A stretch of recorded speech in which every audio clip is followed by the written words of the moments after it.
Bridgetown on a Sunday was spared the mass of cruise passengers descending on it. All the tourist attractions and shops were closed. I guess this is what it's like on a Sunday in Bridgetown, Barbados. Seems to be nobody out anywhere. We have been in Barbados before, but we have never visited Bridgetown, the capital. So we wanted to take this opportunity to walk around the historic waterfront area. From the cruise ship terminal, we had a lovely walk along the boardwalk, which ended in the commercial area along the Princess Alice Highway. Some of the buildings themselves look quite old.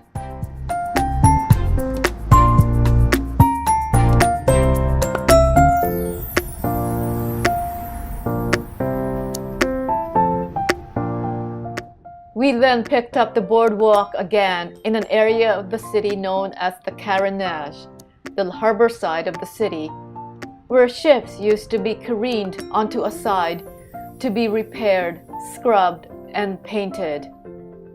Bridgetown is bisected by a body of water. When the British landed in 1628, there was a wooden bridge across the river thought to be built by the native Arawak indigenous people. The settlers called the area Indian Bridge. Today, the Carenage is where boats are docked and where restaurants, shops, and businesses abound.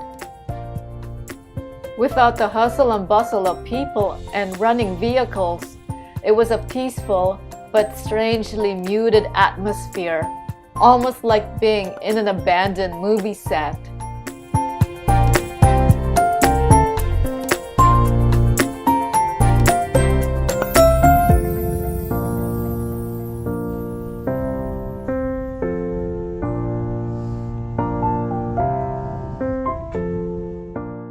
Barbados gained its independence from Britain on November 30, 1966. Independence Square represents that milestone event.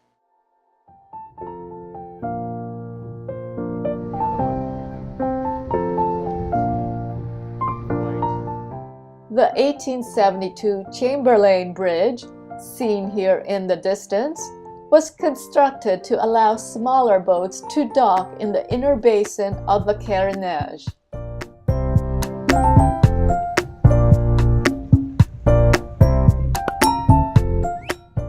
The National Heroes Square, containing a bronze statue of Lord Nelson, erected in 1813, who visited the island in 1805.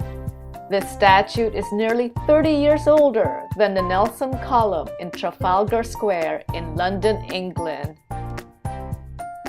Approaching the War Memorial, erected in 1925 in memory of those Barbadians who lost their lives in World War I. Close by was the Dolphin Fountain to commemorate the introduction of running water in Barbados in 1861. We're outside the Barbados Museum of Parliament and the National Heroes Gallery. The Parliament buildings are home to the House of Assembly and Senate, presenting a Gothic architectural style using local limestones and completed in 1874. Barbados can proudly boast of having the third oldest parliament in the Commonwealth. We continued our walk to Bridgetown's main shopping area, Broad Street, and wandered along the many side streets, where it seemed that we were the only two people out and about. Notes, if you are in town on a Sunday in Barbados, go to the beach or go for a tour. Island. There's nothing else to do in the city. Or it could be just a quiet stroll in the city.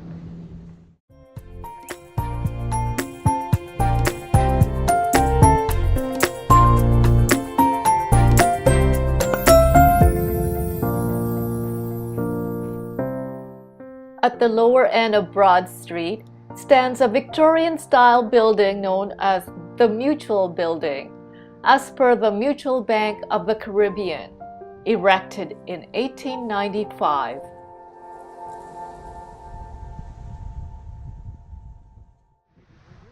After our walking tour, we made our way to the beaches of Carlisle Bay, a white sandy beach and calm waters for our relaxing afternoon.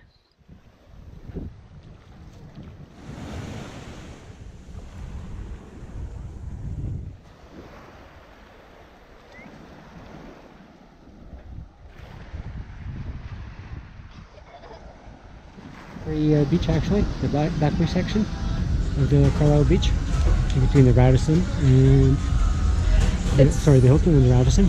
We're just gonna order some late food. So this is interesting. The van is like its own mini kitchen that has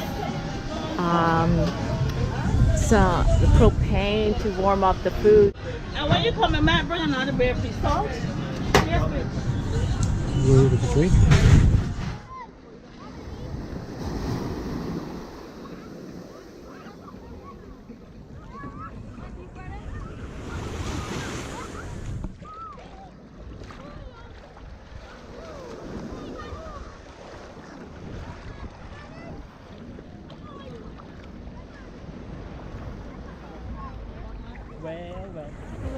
Oh, here we are in Barbados, on the beach. It took us a while to get here. We went for a walk in the morning. It was a bit of a letdown because the whole town's closed up, but I guess different from what a lot of other people see. We were able to walk on the street without any interruption. Without any, and we were able to see some of the historical architecture, some of the historical sites without a lot of people. We're at Carlisle Beach. We're at Carlisle Beach, which is a public beach, and so Barbadians can come here and enjoy themselves because it's a Sunday.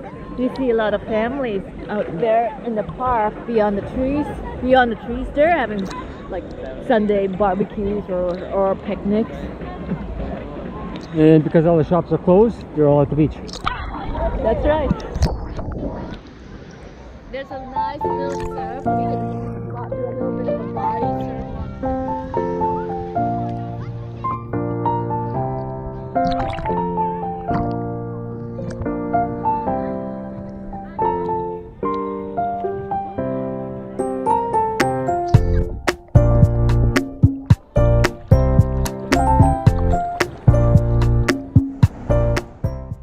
Then it was time to go. We waited for a shared taxi on Bay Street, which ran alongside Carlisle Bay. We thought it would drop us off the bus station by the cruise ship terminal.